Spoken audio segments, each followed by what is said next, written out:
Functions जावा के अंदर एक ऐसा ब्लॉक ऑफ कोड होता है, क्या होता है, ब्लॉक ऑफ कोड, यानी यहां पर कुछ कोड लिखा होता है जो कुछ इनपुट लेता है, कुछ ऑपरेशन करता है और कुछ आउटपुट। अगर हम इस ब्लॉक ऑफ कोड की जगह एक थर्मोमीटर ले लें, तो थर्मोमीटर का काम होता है कि वो आपकी बॉडी से टेम्परेचर को सेंस करता है और वो टेम्परेचर कितना है उस हिसाब से आउटपुट दिखा देता है। वैसे ही अगर हम अपने फोन के वॉल्यूम बटन का एग्जांपल लें, तो फोन का वॉल्यूम बटन क्या करता है, हमारे थंब से या हमारी फिंगर से एक इनपुट लेता है जिसमें हम उसको प्रेस करते हैं एंड उसका आउटपुट निकलता है कि हमारी फोन में जो वॉल्यूम है वो बढ़ रही होती है। अगर हम एक टीवी रिमोट का एग्जांपल ले लें, तो उस टीवी रिमोट के अंदर बहुत सारे बटन्स होते हैं, हर बटन अपने आप में काम परफॉर्म कर रहा होता है। ये काम एक ऑपरेशन है जो वो बटन परफॉर्म कर रहा होता है, उसको हम इनपुट में क्या देते हैं, इनपुट में उसको हम प्रेस करते हैं और वो आउटपुट में क्या करता है, एक रिजल्ट हमें देता है। वो रिजल्ट है कि टीवी का चैनल आपके न्यूज से हटके सीरियल्स पर लग गया है या सीरियल से हटके डिस्कवरी चैनल पे लग गया है।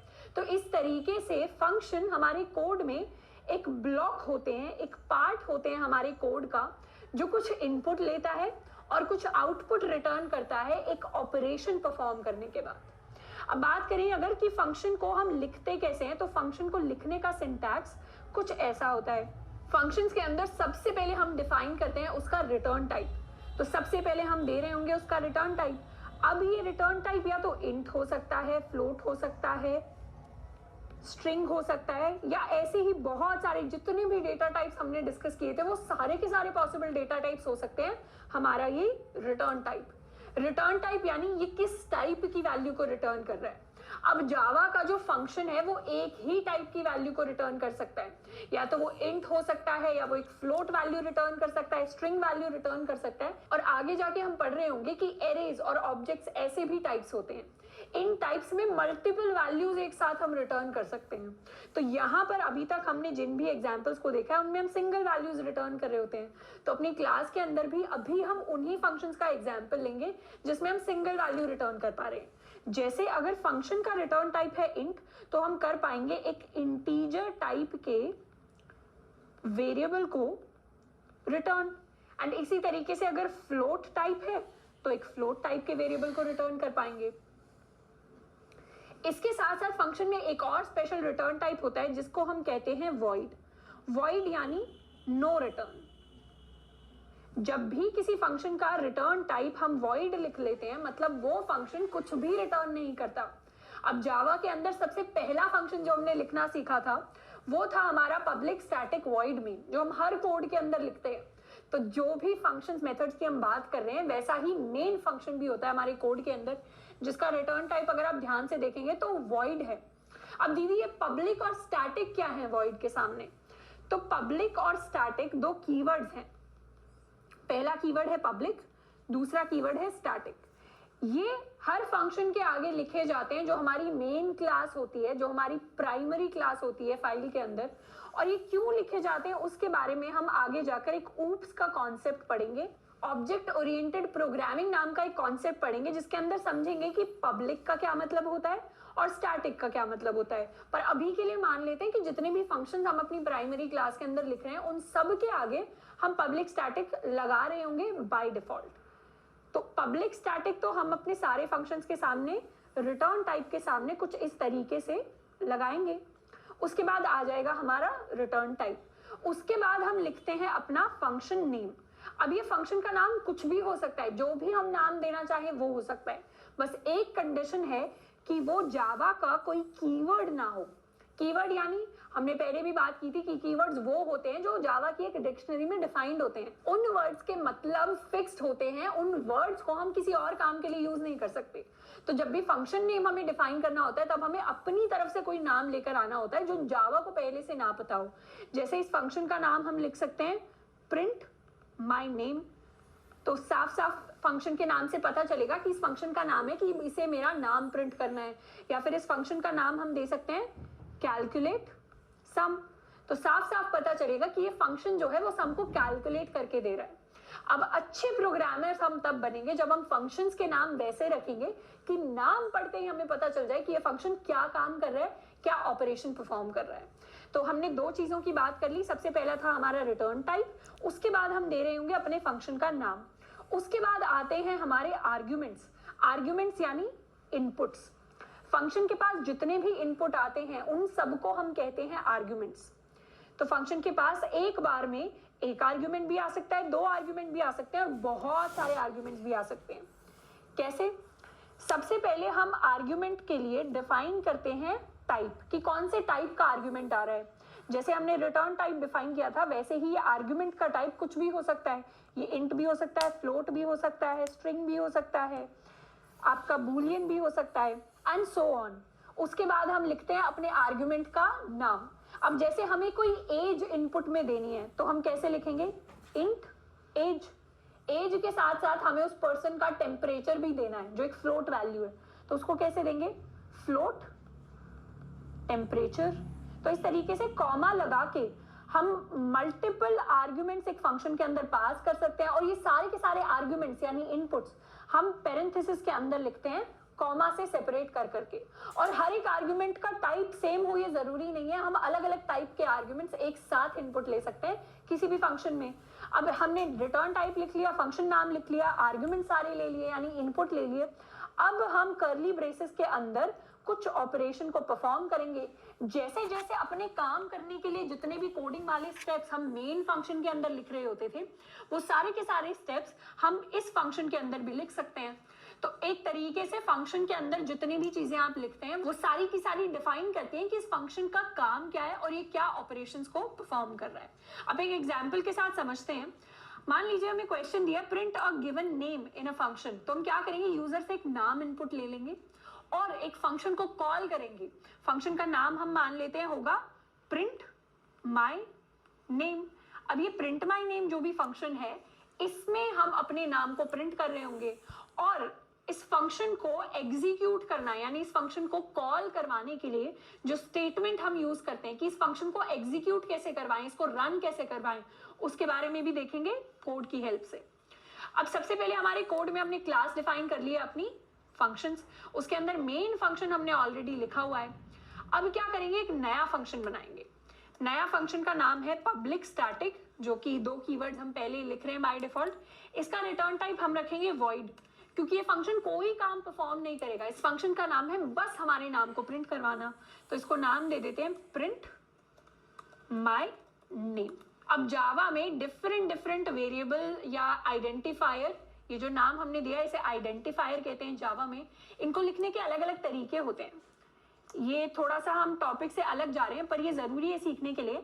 अगर हमें कुछ भी लिखना है, जैसे हमें प्रिंट माई नेम लिखना था, तो या तो हम इसे ऐसे लिख सकते थे प्रिंट माई नेम, या हम इसे ऐसे लिख सकते थे print underscore my underscore name, या हम इसे ऐसे लिख सकते थे print capital M Y capital N और नेम। तो हम ये वाला कन्वेंशन फॉलो कर रहे हैं जिसको हम कहते हैं कैमल केस। तो अपर केस और लोअर केस के लेटर्स को लिखने का ये तरीका होता है कि शुरुआत वाला जो वर्ड है वो सारा आप लोअर केस में लिखिए, छोटे कैरेक्टर्स में लिखिए। उसके बाद जैसे जैसे आप वर्ड्स जोड़ रहे हैं वैसे वैसे फर्स्ट लेटर जो है वर्ड का वो कैपिटल हो जाएगा। ऐसी स्कीम ऑफ राइटिंग को हम कहते हैं कैमल केस। अब जावा के अंदर बाय कन्वेंशन हम कैमल केस यूज कर रहे होंगे। क्यों? क्योंकि बाय डिफॉल्ट जितने भी फंक्शंस होते हैं जावा के अंदर वो सारे कैमल केस में लिखे हुए हैं। ऐसे ही अगर आप पाइथन की बात करेंगे तो पाइथन में ये वाला केस यूज होता है। ऐसे ही जावा स्क्रिप्ट के अंदर अलग केसेस यूज होते हैं। बाय डिफॉल्ट जावा के अंदर हम ये वाला केस यूज कर रहे होंगे क्योंकि कोड फिर सिस्टमैटिक लगता है। हम सारे के सारे फंक्शंस वेरिएबल्स को इसी कैमल केस में लिख रहे होंगे, तो एक यूनिफॉर्मिटी आएगी हमारे कोड के अंदर। सारा कोड हमें नीट एंड क्लीन और एक पड़ेगा हमारा नाम, ताकि ये उसे प्रिंट कर सके। तो इनपुट का टाइप हम लिखेंगे स्ट्रिंग और आर्ग्यूमेंट का नाम क्या होगा? इसे देते हैं नेम। और इस फंक्शन के अंदर हम प्रिंट स्टेटमेंट लिख देंगे, प्रिंट करवा देंगे हमारा नाम। एंड अब इस फंक्शन से हमें बाहर निकलना है, मतलब ये फंक्शन अब खत्म हो गया, अब इसे हमें बाहर निकलना है।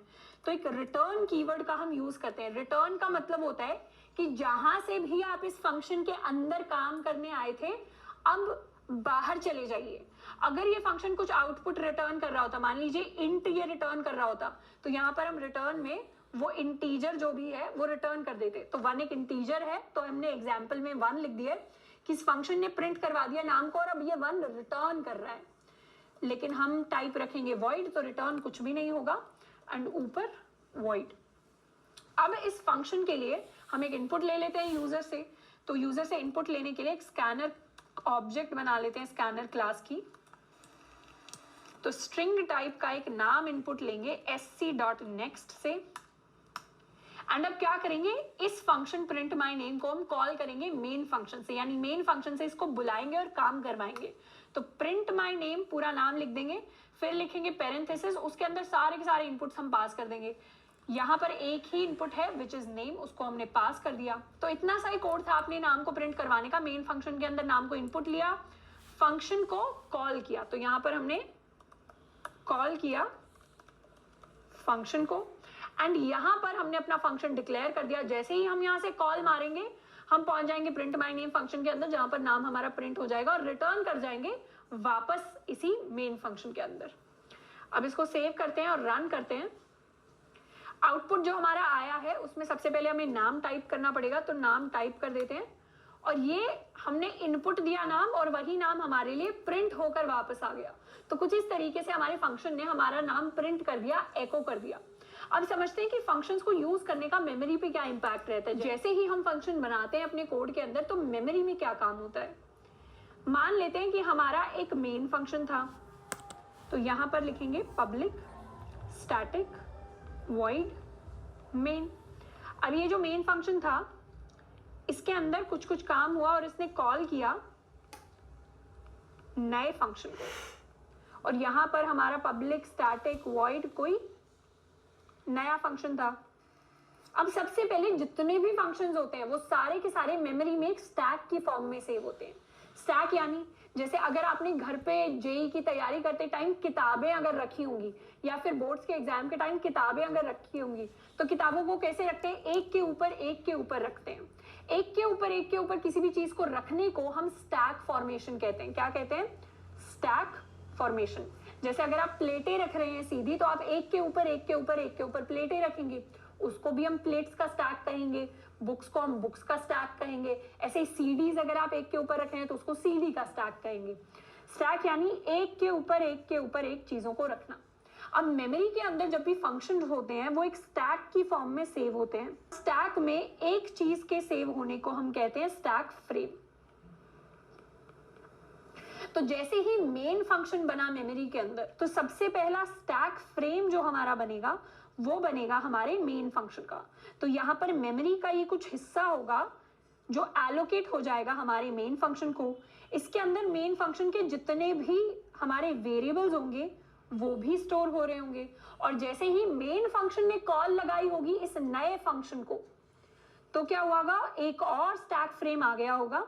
तो मेन फंक्शन ने इसको कॉल लगाई, एक और स्टैक फ्रेम बन गया, किसके लिए, हमारे न्यू फंक्शन के लिए। अब न्यू फंक्शन के जितने भी वेरिएबल्स होंगे वो यहां पर स्टोर हो रहे होंगे, और जैसे ही न्यू फंक्शन कोई वैल्यू रिटर्न कर देगा, यानी न्यू फंक्शन ने कोई वैल्यू वापस मेन को रिटर्न कर दी, तो न्यू फंक्शन मेमोरी से हट जाएगा और फिर मेमोरी में बचेगा सिर्फ मेन फंक्शन। और जैसे ही मेन फंक्शन खत्म हुआ तो मेन फंक्शन भी मेमोरी से हट जाएगा। तो कुछ ऐसे तरीके से मेमोरी में काम होता है जब भी हम फंक्शंस को बनाते हैं। फंक्शन स्टोर होते हैं मेमोरी में स्टैक की फॉर्म में, और हर फंक्शन के जो वेरिएबल्स होते हैं वो सारे के सारे वेरिएबल्स उसी मेमोरी के हिस्से में, उसी स्टैक फ्रेम में स्टोर हो रहे होते हैं। तो जितने ज्यादा आप फंक्शन बनाएंगे अपने कोड के अंदर, उतना ज्यादा आपका मेमोरी का स्टैक भरता चला जाएगा। जितने ज्यादा फंक्शंस को बार बार कॉल करेंगे, उतना ज्यादा आपका मेमोरी स्टैक जो है वो भरता चला जाएगा। मेमोरी कैसे काम करती है जावा की, जब भी वेरिएबल्स डिफाइन करते हैं, फंक्शंस डिफाइन करते हैं, बाकी चीजें डिफाइन करते हैं, वो हम ऊप्स वाली क्लास में सीख रहे होंगे। क्योंकि मेमोरी कैसे काम करेगी उस पर हमारे क्लासेस और ऑब्जेक्ट्स कितने हैं, किस तरीके से हैं, उसका बहुत बड़ा इंपैक्ट होता है। तो ऊप्स के अंदर हम क्लासेस एंड ऑब्जेक्ट्स जब सीखेंगे तब हम ज्यादा अच्छे से समझ पाएंगे कि जावा की मेमोरी के अलग अलग पार्ट्स किस तरीके से काम कर रहे हैं। पर हमने यहां पर डिस्कस कर लिया कि फंक्शंस मेमोरी के अंदर किस तरीके से काम कर रहे होते हैं। तो कुछ इस तरीके से स्टैक की फॉर्म में सेव होते हैं। अब कुछ क्वेश्चंस प्रैक्टिस करेंगे जिससे फंक्शंस के ऊपर हमारी कमांड जो है वो और ज्यादा स्ट्रांग होगी, हम ज्यादा अच्छे से समझ पाएंगे कि फंक्शंस काम कैसे करते हैं। तो function to add two numbers and return the sum. तो हमें यूजर से क्या करना है, दो नंबर्स लेने हैं। तो सबसे पहले इनपुट कराते हैं दो numbers, int a is equal to sc.nextInt, int b is equal to, उसके बाद क्या करेंगे, अपने पुराने फंक्शन को हटा लेते हैं और एक नया फंक्शन बनाते हैं। नया फंक्शन का नाम हम देंगे, इसे रिटर्न टाइप हम दे देंगे इंट, क्योंकि इस बार ये दोनों का सम रिटर्न करेगा, दो नंबर्स का, तो रिटर्न टाइप इंट, और इसे नाम दे देते हैं कैलकुलेट सम। कैलकुलेट सम के अंदर दो पैरामीटर्स आएंगे, इंट ए और इंट बी, यानी दो पैरामीटर्स या दो आर्ग्यूमेंट्स हमने ले लिए। अब क्या करना है, इनका सम कैलकुलेट करना है। तो int sum is equal to a plus b, और रिटर्न कर देंगे इनका सम। तो इस तरीके से सम भी एक इंटीजर वैल्यू है, तो इस तरीके से हमने रिटर्न कर दिया सम। अब यहाँ पर क्या करते हैं, एक मेन फंक्शन के लिए सम वेरिएबल बनाते हैं। तो अभी जो सम वेरिएबल बना था वो कैलकुलेट सम के लिए बना था, अब जो सम बनाएंगे वो मेन फंक्शन के लिए बनाएंगे। Int sum is equal to, हमने कॉल किया था क्या, कैलकुलेट सम। कैलकुलेट सम में पास करेंगे ए और बी, एंड ए और बी को पास करने के बाद जो भी आउटपुट आएगा उसको हम इज इक्वल टू से स्टोर करा देंगे इस नए सम में, एंड फिर इस सम को हम करवा देंगे प्रिंट। और इसे सेव करें अगर और रन करें, तो सबसे पहले पास करेंगे कोड को अपना a 3, फिर पास करेंगे अपना b विच इज 4, एंड हमारे पास सम रिटर्न होकर आया विच इज 7। इसको और थोड़ा अच्छे से समझे तो सम ऑफ टू नंबर्स इज, एक और बार इसे रन कर लेते हैं, एंड इस बार पास कर रहे होंगे 6 एंड 2, तो सम ऑफ टू नंबर्स इज 8 हमारे पास रिटर्न होकर आ गया। तो कुछ इस तरीके से हम फंक्शन बना सकते हैं दो नंबर्स के सम को कैलकुलेट करने के लिए। अब ये जो आर्ग्यूमेंट्स हम ले रहे हैं अपने फंक्शन के अंदर, int a, int b, string a, string b, ये सारे आर्ग्यूमेंट्स दो तरीके से पास होते हैं। या तो ये बाय रेफरेंस पास हो सकते हैं या ये बाय वैल्यू पास हो सकते हैं। इनके क्या मतलब है ये भी हम तब सीख रहे होंगे धीरे धीरे जब हम एडवांस डेटा टाइप्स को पढ़ रहे होंगे, क्योंकि एडवांस डेटा टाइप्स में बाय रेफरेंस चीजें पास हो रही होती है। तो बाय रेफरेंस का क्या मतलब होता है या पास होने का क्या मतलब होता है वो हमें बाद में समझ आ रहा होगा। तो अगर आप कोई आर्टिकल पढ़ रहे हैं, ऑनलाइन खुद से सीख रहे हैं और वहां पर ऐसी चीजें लिखी हुई हैं, तो घबराने की बात नहीं है, आगे के लेक्चर्स में वो टॉपिक्स हम कवर करेंगे।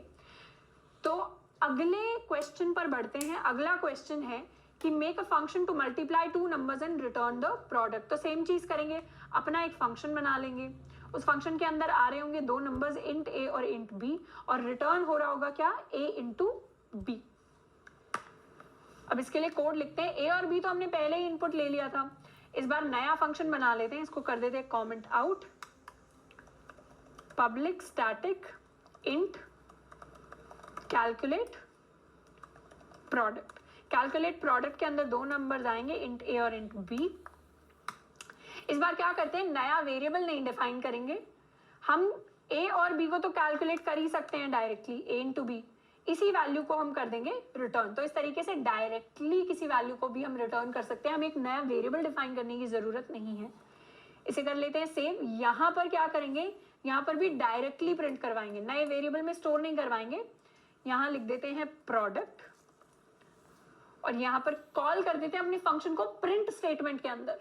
तो नाम लिखते हैं कैलकुलेट प्रोडक्ट, जिसके अंदर पास किया हमने ए और बी, और जो भी प्रोडक्ट रिटर्न होकर आएगा वो यहाँ पर प्रिंट स्टेटमेंट के अंदर डायरेक्टली प्रिंट हो जाएगा। इसको हमने कर लिया सेव, और इसको रन करें अगर, तो ए पास करते हैं 2 और बी पास करते हैं 3, तो 2 इंटू 3, तो product of two numbers is 6। हमारे पास करेक्ट इनपुट आ गया है। अब बात करें अगर अपनी नेक्स्ट क्वेश्चन की, तो नेक्स्ट क्वेश्चन है find the factorial of a number. हम 11th-12th में पढ़ा करते थे कि फैक्टोरियल क्या होता है, किसी भी नंबर n के लिए फैक्टोरियल होता है n multiplied by n-1 multiplied by n-2 multiplied by n-3 and so on, जब तक n डिक्रीज होते होते 1 नहीं बन जाता। बाय डिफॉल्ट 0 फैक्टोरियल जो होता है उसकी वैल्यू तो 1 होती है। नेगेटिव नंबर्स के लिए हम फैक्टोरियल नहीं निकालते, there is no factorial for negative numbers. इसी तरीके से 1 फैक्टोरियल अगर देखें तो वो 1 होता है, 2 फैक्टोरियल देखें तो वो 2 इंटू 1 होता है यानी 2, 3 फैक्टोरियल देखें तो वो 3 इंटू 2 इंटू 1 6 होता है, 4 factorial similarly 4 into 3 into 2 into 1 यानी हमारा 24 होता है। एंड सिमिलरली 5 फैक्टोरियल देखें तो वो 5 into 4 into 3 into 2 into 1 is equal to 120 होता है। तो कुछ इस तरीके से हम अपने नंबर्स के फैक्टोरियल कैलकुलेट कर रहे होंगे। अब फैक्टोरियल कैसे कैलकुलेट कर रहे हैं, हम उसी नंबर से लेकर वापस 1 तक जा रहे हैं और उस नंबर को मल्टीप्लाई करवा रहे हैं। अब यहाँ पर हम समझ ही पा रहे होंगे कि एक काम जो है वो बार बार हो रहा है, नंबर को मल्टीप्लाई कर रहे हैं बार बार 1 से डिक्रीज करके। तो यहाँ पर हम हेल्प लेने वाले हैं लूप्स की। तो लूप्स की हेल्प से किसी भी नंबर के फैक्टोरियल को हम कैलकुलेट कर रहे होंगे। तो सबसे पहले क्या करते हैं, इनपुट लेते हैं एक number n, int n is equal to sc dot next int n is equal to sc dot next int। हमने नंबर ले लिया इनपुट। अब इसे भी कमेंट आउट कर देते हैं और अपना फंक्शन लिखते हैं टू कैलकुलेट फैक्टोरियल। तो पब्लिक स्टैटिक हमने वैसे के वैसे लिख दिया। फैक्टोरियल जो है उसको रिटर्न नहीं करा रहे होंगे, यहाँ पर उसको सिर्फ डायरेक्टली प्रिंट करवा देंगे। तो उसके लिए रिटर्न टाइप तो वॉइड रख देते हैं और फंक्शन का नाम लिखते हैं प्रिंट फैक्टोरियल। प्रिंट फैक्टोरियल के अंदर हमारे पास एक नंबर आएगा इंटीजर n और हम क्या करेंगे, अब एक लूप चलाएंगे। तो लूप के अंदर एक फॉर लूप चलाएंगे और हमने क्या पैटर्न देखा कि फॉर लूप के अंदर हमारा जो i है वो n से लेकर 1 तक जाए और i माइनस माइनस हो हर बार और हम उसे मल्टीप्लाई करें खुद के ही साथ। तो यहाँ पर एक नया वेरिएबल बना लेते हैं जो कैलकुलेट कर रहा होगा फैक्टोरियल को। इसको इनिशियलाइज करेंगे 1 के साथ। 0 के साथ फैक्टोरियल को इनिशियलाइज कर सकते थे, लेकिन 0 फैक्टोरियल भी 1 होता है और 0 को अगर किसी के साथ मल्टीप्लाई कर दिया तो सारी वैल्यू 0 हो जाएंगी। इसीलिए बाय डिफॉल्ट शुरुआत में 1 लेंगे।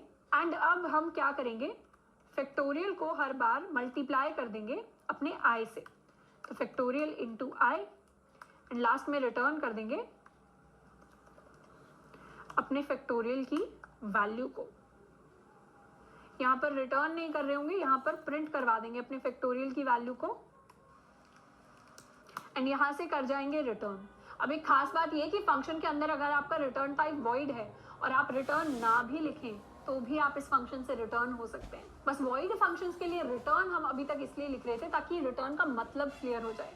अब आप देखेंगे तो मेन फंक्शन जो है उसका भी रिटर्न टाइप वॉइड है, पर उसके अंदर कोई रिटर्न स्टेटमेंट नहीं आती एंड में। क्यों? क्योंकि उसका रिटर्न टाइप वॉइड है, वो कुछ रिटर्न ही नहीं कर रहा। लेकिन यहाँ पर इस फंक्शन के अंदर अगर हम रिटर्न लिख भी दें तो भी कोई परेशानी नहीं आएगी। तो अभी हम शुरुआती स्टेज में सीख रहे हैं, तो रिटर्न टाइप लिख ही देते हैं ताकि चीजें याद रहें कि रिटर्न भी करना होता है फंक्शन से। तो वॉइड इस फंक्शन का टाइप लिया, प्रिंट फैक्टोरियल नाम है, इंटीजर n इसका आर्ग्यूमेंट है। लूप चला लिया हमने शुरुआत की फैक्टोरियल एक वेरिएबल के साथ जो 1 से इनिशियलाइज्ड है। लूप में हम गए i is equal to n से लेकर 1 तक और i को कर दिया माइनस माइनस, मतलब डिक्रीज बाय 1 हर एक आइटरेशन के साथ, हर एक स्टेप के साथ। फैक्टोरियल को कुछ इस तरीके से हमने मल्टीप्लाई कर लिया एंड फिर फैक्टोरियल को हमने प्रिंट करवा दिया। अब यहाँ पर मेन फंक्शन के अंदर कॉल लगा लेते हैं प्रिंट फैक्टोरियल को, जिसके अंदर पास कर देंगे अपना नंबर n। अब इस कोड को रन अगर करें तो सबसे पहले फैक्टोरियल कैलकुलेट करते हैं 3 के लिए, तो फैक्टोरियल आ गया 6। दोबारा से अगर एक बार रन करें तो इस बार फैक्टोरियल कैलकुलेट करते हैं 5 के लिए, तो आ गया हमारे पास 120। अब इसमें हमने कंडीशन तो लिखी ही नहीं कि n अगर हमने कोई नेगेटिव नंबर दे दिया तो उसके लिए भी कंडीशन लिख लेते हैं। If n is less than 0, उस केस में आप प्रिंट करवाइए इनवैलिड नंबर और यहां से अब आप कर जाइए रिटर्न। तो रिटर्न का ये फायदा है कोड के अंदर कि अगर आपको आखिर में रिटर्न नहीं करना, बीच में कहीं पे रिटर्न करना है, तो आप बीच में भी जहां पर भी रिटर्न स्टेटमेंट लिख देंगे अपने फंक्शन के अंदर, वहीं से आप रिटर्न कर रहे होंगे। अगर हमने n लेस देन 0 पास कर दिया, यानी मान लीजिए कि हम n को पास कर दें एज -5, तो यहाँ पर इनवैलिड नंबर प्रिंट हो गया। तो कुछ ऐसा हुआ होगा कि n लेस देन 0 हुआ होगा, फिर वो इफ स्टेटमेंट के अंदर आया होगा, इफ ब्लॉक के अंदर आया होगा, यहाँ इनवैलिड नंबर प्रिंट हुआ और यहीं से रिटर्न कर गया। इस वाले लूप में वो आया ही नहीं, ये वाले काम उसने किए ही नहीं, तो जहां पर रिटर्न आएगा वहीं से रिटर्न कर जाएगा। तो अपने रिटर्न को बड़े ध्यान से लिखना है अपने फंक्शंस के अंदर। एंड कुछ इस तरीके से अपने प्रिंट फैक्टोरियल फंक्शन को हमने कंप्लीट करवा लिया है। नीचे डिस्क्रिप्शन बॉक्स के अंदर आपको लेक्चर के नोट्स मिल रहे होंगे। आई होप आज की क्लास हेल्पफुल रही होगी समझने में कि फंक्शंस क्या होते हैं।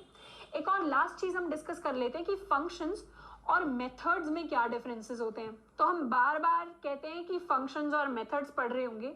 फंक्शंस और मेथड्स दोनों ही एक ब्लॉक ऑफ कोड होते हैं जो कोई ऑपरेशन परफॉर्म करते हैं ऑब्जेक्ट्स के थ्रू, एंड फंक्शंस को हम कॉल करते हैं डायरेक्टली।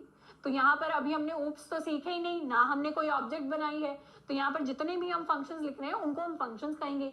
लेकिन अगर किसी पॉइंट पर हम क्लास की ऑब्जेक्ट की हेल्प से किसी फंक्शन को कॉल कर रहे हैं तो उसी सेम फंक्शन को हम मेथड कह देते हैं। बस इतना सा छोटा सा डिफरेंस है, वो समझ लेंगे तो चीजें थोड़ी आसान रहेंगी। ये इंटरव्यू में पूछ सकते हैं, तो हमें पता होना चाहिए कि कब फंक्शन बोला जाएगा और कब मेथड बोला जाएगा। आई होप फंक्शंस के बारे में चीजें हमें पता चली होंगी एंड नीचे जाकर होमवर्क प्रॉब्लम को हम जरूर सॉल्व कर रहे हूँ, खुद से प्रैक्टिस कर रहे हूँ। आज के लिए इतना ही, मिलते हैं नेक्स्ट वीडियो में। Till then keep learning and keep practising.